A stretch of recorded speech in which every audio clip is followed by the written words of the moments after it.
Sürü sıxlığı 1 kvadrat metrə düşən canlı quş çəkisidir. Sürü sıxlığını nəzarətdə saxlamaq lazımdır. Çünki düzgün seçilmədiyi halda cücədə geriləmə baş verir və çəkidə geri qalır. Sürü sıxlığından bir çox amillər asılıdır.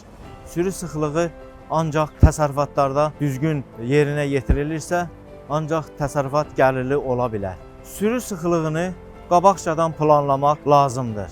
Bu da cücələrin normal yetişməsində böyük rol oynayacaqdır. Misal üçün, əgər küməsdə zəif havalandırma varsa, 35 kiloqram canlı çəki 1 kvadrat metrə yerləşdirilir. Bu isə düzgün yerləşdirir halda cücələrdə xəstəlik əmələ gəlmir, tənəffüs xəstəlikləri əmələ gəlmir.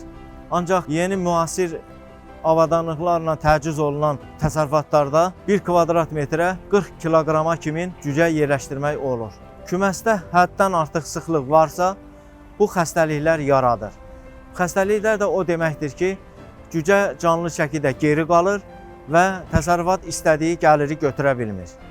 Adətən ölüm faizi 3-5 olduğu halda bu normal sayılır. Əgər sürü sıxlığı düz seçilməyibsə, təsərrüfatda daha çox faiz ola bilər.